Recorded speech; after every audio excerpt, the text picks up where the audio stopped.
All right, I want to do a quick review of my new Humminbird Helix 7 Mega Side Imaging, or MSI. I'm coming from a Deeper Pro Plus 2. It was an awesome castable sonar. I used it for a couple years. Sturgeon fishing, ice fishing, and then when I got my kayak, I was using it on the kayak, but I found, speed wasn't accurate. I was losing connectivity a lot, and it didn't have chirp, so it was really old style traditional sonar. And I started Kokanee fishing, so I really wanted more out of my sonar system. Father's Day, this thing was on sale. It was a floor model. It was like only a couple $100. So I bit the bullet. I bought the whole thing. And with it, I bought the Yak Attack cell block with the switchblade transducer mount, which is awesome. I mean, it's a great design. It keeps the whole thing completely contained. I didn't have to drill any holes at all. I'll show you a little bit more close up in a minute of the cell block. But it's awesome because I can just slide this right off my track mount, and I can also take this thing ice fishing with me, which will be a huge upgrade for my Deeper to have side scan and all that, and this super long switchblade arm that I can get through the ice. So we'll start up here with the Humminbird. So this thing has down imaging, it's got side imaging, it's got charts, map making, as well as traditional sonar with chirp. So I have it right now on demo mode, clearly because I'm not in the water, and I'll get you some close-ups of that. But this thing works awesome. Took it out Kokanee fishing this weekend, and I could see so much more detail on the chirp than I could on my old Deeper Pro Plus 2. So let's take a look at some of the screens that are available on the Humminbird Helix 7. So like I said, we've got a multitude of different screen options. Unfortunately, I'm finding on the Helix 7 you can't change or customize your screen layouts like on the Garmin or some of the other like Lowrance and some of those other major models out there, but they do have quite a few. You can adjust from left to right pretty easily just by switching, going into the menu options and adjusting the split position. You can, move your chart over. If you need less, move it, to the left, the right, all that good stuff. So we do have tons of different views right here. We have traditional chirp sonar, down imaging, and your map. Now we've got side scan, your map, and sonar. We've got just straight chirp sonar. We've got straight down imaging, straight side imaging, down imaging and chirp. You've got side imaging and down imaging, or sorry, side imaging and chirp. We've got side imaging, down imaging. We've got side imaging, down imaging, chirp. We've got just your chart. We've got chart and chirp, chart and down imaging, chart and side imaging, chart and down and sonar, chart and sonar and side. So like I said, tons of different view options. You got your depth, your surface water temperature, your speed that you are going at. Again, I'm on a kayak, so I haven't gotten anything over, I think, 4 miles an hour. Don't really know how this handles on a boat or anything, faster than my big old tank of a kayak here. But again, has lots of options for you, and I haven't found anything yet that it doesn't provide that I actually need.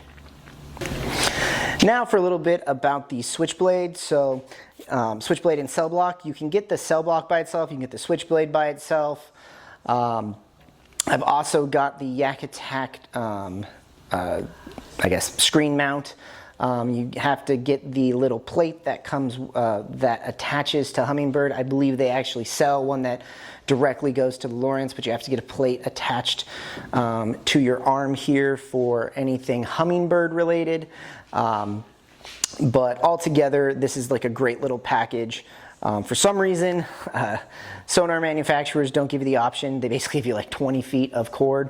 And for us on kayaks, we don't need that. So Cell Block has this great little cable management system here. Ignore this is my transducer cable. I don't have it plugged in right now because we're on simulation mode.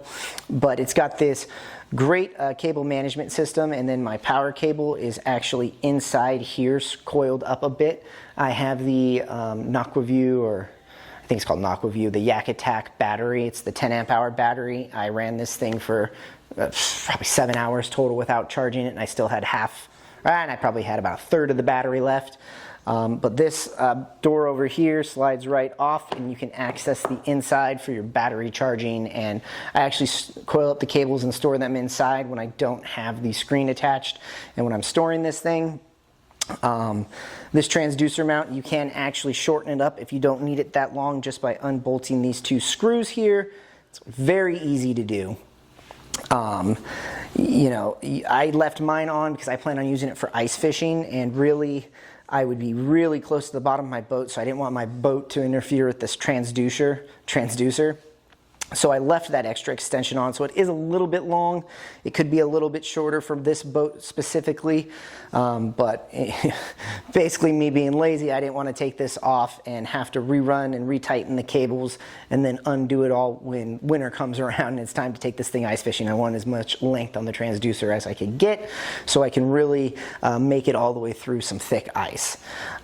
This thing is track mounted. It was super easy to get on and off. You just loosen these 2 screws here, it slides right on, right off. Other than that, this thing is a great unit to run and house your whole sonar system without having to drill into your boat.